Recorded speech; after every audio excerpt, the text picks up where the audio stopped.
പ്രിയപ്പെട്ടവരെ, അരുൾമിகு മാരിയമ്മൻ കോവിലിൻ്റെ 2025 ഏപ്രിൽ മാസം 1-ാം തീയതി മുതൽ 6-ാം തീയതി വരെ നടക്കുന്ന കുംഭാഭിഷേകവുമായി ബന്ധപ്പെട്ട് നാം കഴിഞ്ഞ ദിവസങ്ങളിൽ ക്ഷേത്രവും ക്ഷേത്രത്തിൻ്റെ അനുബന്ധ പ്രദേശങ്ങളും ക്ഷേത്രത്തിൻ്റെ വീടുകളുമായിട്ട് ഒരു ഇൻ്റർവ്യൂ എടുത്ത കാര്യം നിങ്ങൾക്ക് എല്ലാവർക്കും ഓർമ്മയുണ്ടായിരിക്കും.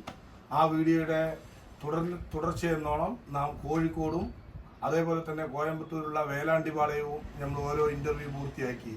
തുടർന്ന് വീണ്ടും അരുൾമിகு മാരിയമ്മൻ കോവിലിൻ്റെ സമീപത്തുള്ള ക്ഷേത്രത്തിൻ്റെ ഉടമസ്ഥതയിലുള്ള ആ കഴിഞ്ഞ വീഡിയോയിൽ വള്ളിയമ്മയുമായി സംസാരിച്ച അതിൻ്റെ തുടർച്ചയെന്നോണം ക്ഷേത്രത്തിൻ്റെ പൂജാരി നടേശൻ പിള്ള ചെല്ലമക്കളുടെ ദമ്പതികളുടെ മക്കൾ പ്രായം ചെന്ന മംഗളമ്മയും 74 ശകുന്തള ടീച്ചറും നമുക്ക് അഭിമുഖവും ക്ഷേത്രത്തിൻ്റെ ചരിത്രങ്ങളും പറയാൻ നമ്മോടൊപ്പം കൂടിയിട്ടുണ്ട്. ഈ ക്ഷേത്രത്തിൻ്റെ കഴിഞ്ഞകാല ചരിത്രങ്ങളെക്കുറിച്ച് ഓർമ്മയിൽ നിന്ന് ഇതൾ വിരിച്ച് അവർ എടുക്കുന്ന ചരിത്രങ്ങൾ എന്തെന്ന് നമുക്ക് പരിശോധിക്കാം. ഇതാ ഇവിടെ ഞങ്ങൾ ഈ അരുൾമിகு മാരിയമ്മൻ കോവിലിന്റെ കുംഭാഭിഷേകം നടക്കുന്ന കാര്യം നിങ്ങൾക്ക് അറിയാലോ അല്ലെ? 2025 ഏപ്രിൽ മാസം 1-ാം തീയതി മുതൽ 6-ാം തീയതി വരെയാണെന്നുള്ള കാര്യം നിങ്ങൾക്ക് അറിയാമല്ലോ അല്ലെ? ആ ക്ഷേത്രത്തിന്റെ അനുബന്ധിച്ച് കുറെ പ്രവൃത്തികൾ നടക്കുന്ന കാര്യം അറിയാം. അത് അറിയുമ്പോൾ തന്നെ ഈ ക്ഷേത്രവുമായി ബന്ധപ്പെട്ട് കുറെ ആൾക്കാർ പുറം ലോകത്തുണ്ട്. അവർക്ക് ഇതിന്റെ ചരിത്രവും മറ്റു കാര്യങ്ങളും നിങ്ങളിൽ നിന്ന്, നിങ്ങളെപ്പോലുള്ള പ്രായമായ ആൾക്കാരിൽ നിന്നും അറിയേണ്ട ഒരു ആവശ്യമുണ്ടെന്ന് ഈ ക്ഷേത്ര ഭാരവാഹികൾക്ക് തോന്നിയതിന്റെ അടിസ്ഥാനത്തിലാണ് ഇങ്ങനൊരു ഇന്റർവ്യൂയും അതിലൂടെ ക്ഷേത്രത്തിനെ കുറിച്ച് നിങ്ങൾക്ക് അറിയാവുന്ന ചരിത്രങ്ങൾ ഒന്ന് നമുക്ക് പറയാം.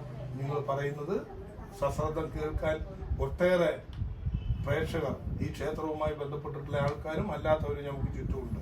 അതുകൊണ്ട് നിങ്ങൾക്ക് അറിയാവുന്ന ചരിത്രങ്ങളെ കുറിച്ച് നിങ്ങളുടെ പേരും അച്ഛൻ്റെ പേര് അമ്മയുടെ പേര് നിങ്ങൾ ഈ ക്ഷേത്രവുമായിട്ടുള്ള ബന്ധം ഈ വീടുമായിട്ടുള്ള ബന്ധത്തെക്കുറിച്ച് ഒരു ചരിത്ര വിശദീകരണം തന്നാൽ നന്നായിരിക്കും. നിങ്ങളുടെ പേരെന്താണ്? ശകുന്തള. വയസ്സ് എത്രയുണ്ട്? 70 വയസ്സ്. എപ്പോഴാണ് ജനിച്ചത് നിങ്ങൾ? 53. അച്ഛനാരാണ്? നടേശൻ പിള്ള. അമ്മയുടെ പേര്? ചെല്ലമ്മ. നടേശൻ പിള്ളയും ചെല്ലമ്മാളും ഈ വീട്ടിലേക്ക് വന്നത് എപ്പോഴാണ്? ഏകദേശം ചേച്ചിയുടെ 3 വയസ്സുള്ളപ്പോൾ. ചേച്ചിയുടെ 3 വയസ്സുള്ളപ്പോൾ എന്ന് പറയുമ്പോൾ ചേച്ചി ജനിച്ച സമയം എത്രയായിരിക്കും? ഏതാണ്ട് 1945. 1945 ചേച്ചി ജനിച്ചു. ഒരു 3 വർഷം കഴിഞ്ഞ് 1948 ഈ ക്ഷേത്രത്തിലേക്ക് വന്നു. 1948 ഈ ക്ഷേത്രത്തിന്റെ ഉടമസ്ഥതയിലുള്ള ഈ ലൈൻ വീട്ടിലേക്ക് താമസം വന്ന മംഗളമ്മയുടെയും ശകുന്തളക്കാളുടെയും പ്രായം ചെന്ന അമ്മമാരാണ്. അവരുടെ ചരിത്രത്തിലേക്ക് നാം പോകാം. പറയൂ, നിങ്ങൾക്കറിയാവുന്ന ക്ഷേത്രവും ക്ഷേത്രത്തിന്റെ ഈ വീടുകളെ കുറിച്ച് അറിയാവുന്ന ചരിത്രം നിങ്ങൾക്കറിയാവുന്ന രീതിയിൽ പറയും. അച്ഛൻ്റെ പേര് നടേശൻ പിള്ള, അമ്മയുടെ പേര് ചെല്ലമ്മ. അവരിവിടെ ഈ വീട് കെട്ടിയ പാട് അവരാണ് ആദ്യം ഇവിടെ താമസത്തിന് വന്നത്. 2 വീട് വാടകയ്ക്ക് എടുത്തു. ഒന്ന് ഞങ്ങൾക്കും ഒന്ന് മാമനുമായിട്ട് വാടകയ്ക്ക് എടുത്തതാണ്. ആ 2 വീടും വാടകയ്ക്ക് എടുക്കുന്ന സമയത്ത് 1 രൂപയായിരുന്നു വാടക. 1 രൂപയ്ക്കാണ് ഞങ്ങളിവിടെ വാടകയ്ക്ക് വന്നതെന്ന് പറഞ്ഞു. ഇത് ഞാൻ ജനിച്ചിട്ടൊന്നുമില്ല, പക്ഷേ ഇതെല്ലാം ഇവർ പറഞ്ഞ് കേട്ടിട്ടുള്ള അറിവിൽ ഞാൻ പറയുകയാണ്. പിന്നെ ഈ ചേച്ചിക്ക്, മൂത്ത ചേച്ചിക്ക് 3 വയസ്സുള്ളപ്പോഴാണ് ഈ വീട്ടിൽ വന്നത്. പിന്നെ അതിൻ്റെ താഴെ ഒരു ചേച്ചിയുണ്ട്, അവരിപ്പോൾ ചിറ്റൂരാണ്. അതിൻ്റെ താഴെ ഒരു ഏട്ടനുണ്ടായിരുന്നു, അവരിപ്പോൾ ഇടയിൽ മരണപ്പെട്ടു. എൻ്റെ അമ്മയ്ക്ക് അച്ഛനും 10 മക്കളായിരുന്നു. അതിലിപ്പോൾ ഞങ്ങൾ 3 ആളേ ഉള്ളൂ. ഇപ്പോൾ മൂത്ത ആൾ മംഗളം, 2ാമത്തെ ആൾ ലീല, 3ാമത്തത് മുരുകൻ, 4ാമത്തത് മരണപ്പെട്ടു, 5ാമത്തത് ശകുന്തള. അതിന് ശേഷമുള്ള 5 മരണപ്പെട്ടതാണ്. ഇതാണ് നിങ്ങളുടെ മക്കളും കുടുംബചരിത്രമെങ്കിൽ ഈ ലൈൻ വീട്ടിലെ ആദ്യത്തെ വീട്ടിലുണ്ടായിരുന്നവർ ആരാണെന്നോ അവരെ കുറിച്ച് നിങ്ങൾക്ക് അറിയാം. ആദ്യത്തെ വീട്ടില് ഗൗരിയമ്മ രാഘവൻ നായരായിരുന്നു.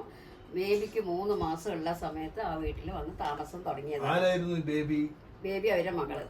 എത്രാമത്തെ മകളായിരുന്നു? മൂത്ത മകള്. അപ്പോ രാഘവൻ നായർക്ക് എത്ര മക്കളുണ്ടായിരുന്നു? രാഘവൻ നായർക്ക് 4 പേര്. 4 മക്കളുണ്ട്. ഈ 4 മക്കളും നിങ്ങളും ഒക്കെ വളരെ ചെറുപ്പത്തിൽ തന്നെ ഒന്നിച്ച് വളർന്നവരായിരുന്നു. ആ 4 5 മക്കളാണെങ്കിൽ അവരെല്ലാവരും ഇപ്പോഴും ഉണ്ടോ? 4 പേരുണ്ട്. 4 പേരുണ്ട്. അതിലാരെങ്കിലും വിട്ടുപോയില്ല. ഇല്ല, 4 പേരുണ്ട്. 4 പേരുണ്ട്. ഈ 4 പേരും നിങ്ങൾക്ക് അറിയാവുന്നവരാണ്. ഗൗരിയമ്മ ഇപ്പൊ ഉണ്ടോ? ഗൗരിയമ്മ ഇല്ല, ഗൗരിയമ്മ മരണപ്പെട്ടു. രാഘവൻ നായരുണ്ടോ? രാഘവൻ നായർ മരണപ്പെട്ടു. ഗൗരിയമ്മയുടെ അമ്മ ഇവിടെ ഉണ്ടായിരുന്നോ? ഉണ്ടായിരുന്നു. അവരുടെ പേരെന്തായിരുന്നു? ജാനകിയമ്മ. ജാനകിയമ്മ. അവരുടെ ചേച്ചി ഉണ്ടായിരുന്നു പത്മാവതി അമ്മ, അവര് മരണപ്പെട്ടു. അവരെല്ലാം ഈ ലൈൻ ഈ ലൈൻ ഇതേ വീട്ടിൽ തന്നെയായിരുന്നു. ആട്ടെ, നിങ്ങളുടെ അപ്പുറത്തെ വീട് മാമന്റെ വീടാണ്. മാമന്റെ പേരെന്താ? കൃഷ്ണൻപിള്ള. ഭാര്യയുടെ പേര്? വള്ളിയമ്മ. കല്യാണം കഴിഞ്ഞിട്ടാണോ മാമൻ വന്നത്? അല്ല, അതിനു മുമ്പേ മുത്തശ്ശിയും മാമനും ഇവിടെ ഉണ്ടായിരുന്നു. മുത്തശ്ശിയുടെ പേരെന്തായിരുന്നു? പഴനിയമ്മ. പഴനിയമ്മയ്ക്ക് എത്ര മക്കളുണ്ടായിരുന്നു? പഴനിയമ്മയ്ക്ക് 2 ആള്. ആരെല്ലാമായിരുന്നു? ഒന്ന് എന്റെ അമ്മയും കൃഷ്ണപിള്ള. അപ്പോ നിങ്ങളുടെ അമ്മയുടെ സഹോദരനായിരുന്നു കൃഷ്ണപിള്ള. അപ്പൊ കൃഷ്ണപിള്ളയെ സഹായിക്കാൻ വേണ്ടി നിങ്ങളുടെ അച്ഛൻ 1 രൂപ വാടകയ്ക്ക് കൊണ്ടുവന്നതാണ് എന്നതാണ് ചരിത്രം. അത് കഴിഞ്ഞിട്ടാണ് കല്യാണം കഴിച്ചത് മാമൻ. കല്യാണം കഴിച്ചത് ആരെയാണ്? കണ്ണൂര് ഒരു വള്ളിയമ്മ. വള്ളിയമ്മ. ഈ വള്ളിയമ്മ കണ്ണൂരുള്ള വള്ളിയമ്മയായിരുന്നു നാം കഴിഞ്ഞ ഒരു ഇന്റർവ്യൂവിൽ ഈ ക്ഷേത്രവുമായി പരിചയപ്പെട്ടിട്ട് 90 വയസ്സിലധികമുള്ള ഒരു വള്ളിയമ്മാളെ നമ്മൾ ഇന്റർവ്യൂ ചെയ്തിരുന്നു. ആ വള്ളിയമ്മാളുടെ ചരിത്രമാണ് ഈ ശകുന്തള അമ്മ നമ്മോട് പങ്കുവെച്ചത്. ആട്ടെ, വള്ളിയമ്മാൾക്ക് എത്ര മക്കളാ? 6. ഈ 6 മക്കളുടെയും പേര് നിങ്ങൾക്ക് അറിയാവോ? മൂത്തത് കുമുദം, രണ്ടാമത്തത് പ്രേമ, വിജി, ചിത്ര. 4 പെണ്ണ്, 2 ആണായിരുന്നു. അതിൽ ഒരാള് മരണപ്പെട്ടു, മുരളി, രാമു. ആട്ടെ, അതിന്റെ അപ്പുറത്ത് ആരായിരുന്നു താമസിച്ചത്? കാമാക്ഷി അമ്മയായിരുന്നു ആദ്യം താമസിച്ചത്. അവര് പോയതിനു ശേഷം ഒരു മാധവൻ നായർ വന്നു. അവര് പോയതിനു ശേഷമാണ് സുധാമ വന്നത്. സുധാമ പിന്നെ സ്ഥിരമായി ഇവിടെ ഇരുന്നു. നമ്മുടെ അമ്മയുടെ പേര് ഭാർഗവിയമ്മ. അവര് മരണപ്പെട്ടു. ഭർത്താവ് ശേഖരേട്ടൻ, അത് മരണപ്പെട്ടു. പിന്നെ അവർക്ക് 5 ആൺമക്കളും ഒരു മകളും ഉണ്ടായിരുന്നു. അതിലിപ്പോ 4 ആള് മരണപ്പെട്ടു. ആ മക്കള് ഇപ്പൊ ഒരാളുണ്ടാണ്, ഒരു പെണ്ണുണ്ട്. ആണിന്റെ പേരെന്താ? സന്തോഷ്. പെൺകുട്ടിയുടെ പേര് സിന്ധു. ഈ സന്തോഷിന് ഈ ക്ഷേത്രവുമായിട്ട് വല്ല ബന്ധമുണ്ടോ? ഉണ്ട്. ആട്ടെ, ഈ ക്ഷേത്രവും ക്ഷേത്രത്തിന്റെ ഈ വീടുമായി ബന്ധപ്പെട്ട് ഒട്ടേറെ ചരിത്രങ്ങൾ നിങ്ങൾ പറയുകയുണ്ടായി. അതില് സുധാമയുടെ മകൻ സന്തോഷ് ഈ ക്ഷേത്രവുമായി ബന്ധപ്പെട്ട് ഈ നടക്കാൻ പോകുന്ന കുംഭാഭിഷേകത്തില് പ്രധാനപ്പെട്ട ഒരു പങ്ക് വഹിച്ചുകൊണ്ട് അതിന്റെ എക്സിക്യൂട്ടീവ് മെമ്പറായി പ്രവർത്തിക്കുന്ന കാര്യം നിങ്ങളിവിടെ സൂചിപ്പിക്കുകയുണ്ടായി. അതുപോലെ തന്നെ വള്ളിയമ്മയുടെ മകനായ രാംമോഹൻ ഈ ക്ഷേത്രത്തിന്റെ ട്രഷററായി പ്രവർത്തിക്കുന്ന കാര്യം നിങ്ങൾ പറയുകയുണ്ടായി. വള്ളിയമ്മയുടെ ഒരു മകൻ മരണപ്പെട്ടു, ക്ഷേത്രത്തിന്റെ പ്രധാനപ്പെട്ട ഭാരവാഹിയായിരുന്നു. ഇവര് ഈ നടത്തുന്ന ക്ഷേത്രത്തിന്റെ പ്രവൃത്തികളും ഈ കുംഭാഭിഷേകത്തിന്റെ നിങ്ങളുടെ ഒരു അഭിപ്രായം എന്താണ്? നല്ല അഭിപ്രായം തന്നെയാണ്. അവർ നല്ല രീതിയിൽ തന്നെ കൊണ്ടുപോകുന്നത് നല്ല അഭിപ്രായമാണ്. എല്ലാം കൊണ്ട് ആ അമ്പലം നന്നാവണം എന്നാണ് ഞങ്ങളും വിചാരിക്കുന്നത്. ഇവരെ കൂടാതെ ഈ ക്ഷേത്രത്തിന് പുറകുവശത്ത് വേറെ ആരെങ്കിലും വാടകയ്ക്ക്? വത്തമ്പിള്ള ഉണ്ടായിരുന്നു. ആ വത്തമ്പിള്ള മരണപ്പെട്ടപ്പോ അവരുടെ മകനായിരുന്നു. അവര് മരണപ്പെട്ടപ്പോ അവരുടെ മകനായിരുന്നു. വത്തമ്പിള്ളയുടെ മകന്റെ പേരെന്തായിരുന്നു? ഭഗവതിനാഥൻ പിള്ള. അദ്ദേഹമായിരുന്നു കുഞ്ചലംപിള്ള എന്ന് അറിയപ്പെടുന്നത്. അദ്ദേഹത്തിന്റെ കുടുംബാംഗങ്ങൾ ഇവിടെ താമസിച്ചിരുന്നു. ഭാര്യ മക്കളൊക്കെ. ഭാര്യയുടെ പേരെന്തായിരുന്നു? രത്നകുമാരി. മക്കള് ഒരു 3-4 പേരുണ്ടായിരുന്നു. അതിലിപ്പോ എല്ലാരും മരണപ്പെട്ടു. അവരുടെ പേരൊന്നും പറയാൻ കഴിയുമോ? ഗിരിജ, രവി, രഞ്ജിനി, ജ്യോതി, സായി, പിന്നെ ഒരാണും കൂടി ഉണ്ടായിരുന്നു. ഈ ക്ഷേത്രവും ക്ഷേത്രത്തിന്റെ വീടിനെ കുറിച്ച് വളരെ ഗഹനമായ ഒരു അറിവും ചരിത്രവും ഇവിടെ പങ്കുവെക്കുകയുണ്ടായി. ഇപ്പോൾ മംഗളമ്മയും ഈ ചരിത്രത്തിൽ പങ്കാളിയായിക്കൊണ്ട് നിങ്ങൾക്കറിയാവുന്ന കുറേ കാര്യങ്ങൾ ഇവിടെ പറയുകയുണ്ടായി.